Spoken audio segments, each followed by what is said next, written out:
Alright, so like I said, let's talk about the drama shit real quick. Not sure why, as usual, but here we go. I'm gonna keep this short because honestly it's just not worth discussing a whole lot. There's a lot of context, but of course context doesn't matter in today's world. So I'd like to talk in depth about some stuff. For those of you guys who haven't seen what happened, just to give you guys a brief explanation of the events, because not everybody's watching everything 24/7. Last night, late at night after the kids went to bed, I hopped on the server essentially to just do some testing stuff. I was actually kind of just exploring some areas of the map and kind of just trying to piece some stuff together for some stuff I want to do in roleplay. And had a nice little organic encounter with Ripley, and that was fun.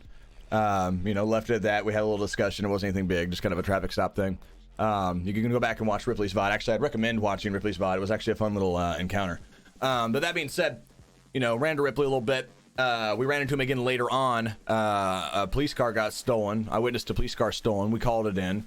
Ripley pulled up. He was the first on scene, and then I got in the car with him and I said, "Hey, it went that way. I'll point you out where it went." And then at no point, did he want me to hop out or anything. Just kind of treated us right along. My character was, at least pretending, if anything, to be an FIB agent. So, he was assuming it was another officer of the law and stuff. So we were just going with role play. I didn't plan on staying on super long or role playing a whole lot. It was just, it was one of those things where, role play started happening. Matt's a fun dude to hang out with. And, it wasn't live or anything. I didn't have to stay on, but I don't know, man. I just enjoy role playing and enjoy hanging out with Matt. So I just stayed on until the situation kind of organically dissolved itself and, tried to have a little bit of fun with it and stuff. So anyway, at a certain point in time, we come across 4 dudes robbing a gas station. They take off down the road.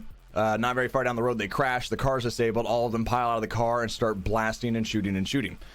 At this point, the problem is, again, context real quick. And again, I do not want to spend a lot of time on this. I do not want to spend a lot of time on this at all. But there's a lot of context, as usual, that's lacking based on the false narrative that's being pushed with the negative, everything.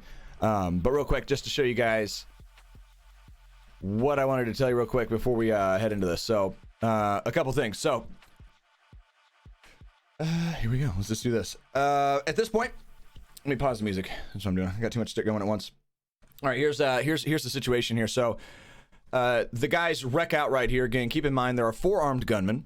Okay, 4 armed gunmen. Not only are they armed, they've actively shot at police, the vehicle that we were in. They killed Ripley. Ripley is now dead on the ground from gunshot wounds. This guy is standing over him. And again, since of course you guys only see Ripley's perspective, you don't see me. The last thing that I see as I drive away, yes, drive away and am now safe, is this man pointing a gun at Ripley's head and then running away. Now at this point, there are still 4 armed gunmen and there are no one else. There's no one. So it's 4 armed gunmen that have actively already begun shooting versus 0 people. The goal here was basically just kind of sweep in all dramatically and then, hopefully get Ripley out of there just for his role play. Because again, I'm not even streaming, so this doesn't benefit me at all. This right here was an attempt at a close sweep, but actually ended up hitting him. But whatever, kind of a love tap. See, again, you can actually see the context here. He didn't actually get hit. It was trying to be as close as possible. My estimate was he was going to be behind cover. More like a, hey, get out of here kind of a scare thing. He gets tapped a little bit, but again, I knew it wasn't enough to take him down. Whatever. So I was like, well, crap, I already hit him. So, and another cop just arrived. People start shooting. I don't know what's going on. So we, unfortunately, with desync, you don't see it, but on my screen, he stood up, points his gun at me right here. So I kind of have to hit him again. It's like, whoa, dude, no, don't point your gun at me, right? Again, hit him. Dude gets up. What's he do? Immediately doesn't run away, doesn't act hurt, nothing like that. Immediately stands up, does not attempt to take cover, aims his gun, starts shooting again. Okay? Literally starts shooting again.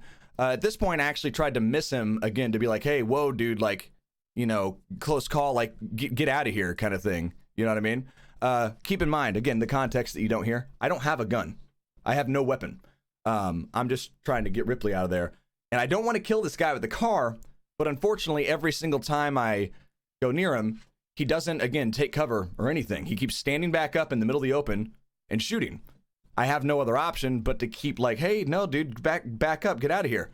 Again, doesn't take cover, keeps shooting, no cover. So I'm like, crap, dude, this guy's, again, actively shooting me. Now, again, the third situation where he keeps standing up, doesn't take cover, he's literally shooting at me. I'm like, crap, dude, I'm going to have to hit him again. We hit him again. He goes down. And that's the end of it. Anyway, that's the context you don't see. We'll leave it at that. I'm not going to talk about it any further. We'll leave it at that. So at this point, apparently what everybody seems upset about is these comments right here. Actually, these comments. What the fuck? How did he get my keys? Trying to murder. Hold on. Don't. Jesus Christ. Edward, stop. Don't run him over. Ripley's saying, Edward, stop, don't run him over. Now, 3 things about the context of that clip really quickly that I think a lot of people are just kind of completely overlooking. Number 1, here's the deal. Those are out of character comments. That's not in character. Those are out of character comments. If I sense something's out of character, I do actively ignore it. Number 1. Ripley is down, shot, and he's disabled. I will say that I also actively ignore any call-outs or instructions given by people who are downed because they're down. I don't actively take that into consideration for the role play. If someone's down and they're telling me to do something or telling me where to go or how to do something, I do actively ignore that because they're downed and they're no longer in the situation as far as I'm concerned. Number 3, again, you're watching this from Ripley's perspective. You're assuming that I can even hear him in the first place. Again, pretty unfortunate. That's the context. I'm not going to talk anymore about the context. Here's the context, okay? If you guys want to know what happened, be a big boy or a big girl, go watch the entire situation unfold from beginning to end, not just out of context clips, and pay attention to the little things that happen that would add to the decision making. You've got all the context you need. Number 2, chat. This is the final thing I'm going to say about this. Not one time during any of this these perceived issues that keep popping up, that again is just a small minority of Reddit popping up, has anyone once reached out to me about any of this. Not one time as a fellow streamer or a fellow role player sent me a DM regarding any of this. Not one time has there been a report about any of this. If anyone at any point in time, I'm going to make this very clear right now. All right. I don't know where this idea is coming from, not just with me, but this entire community. But I'm going to say it very clearly right now for everybody. If anyone at any point in time who's actually involved in the role play has an issue with the way that I role play or an action that I take in character, you are more than welcome to reach out to me directly and we will talk about it. My line of communication is completely open. Not one time has this been discussed by anyone out of character, except for one time myself in the last trust meeting. I brought it up myself, looking for the opinion of the group. Okay. No one has messaged me. If you have a problem with the way that I handle anything or any of that stuff, thank you. Please send me a DM. We'll get in a call. We'll talk about it. There's no issue with that. I will gladly talk to anyone who wants to talk about role play or situations or what's going on. That being said, that's all I'm going to say about it. You want context? Be an adult and go find the context. Otherwise, if anyone has a problem with the way that I handle stuff that actually is involved in this stuff, hit me up. We'll talk, and that's it. And that's all I'm going to say about it in rant. But thank you guys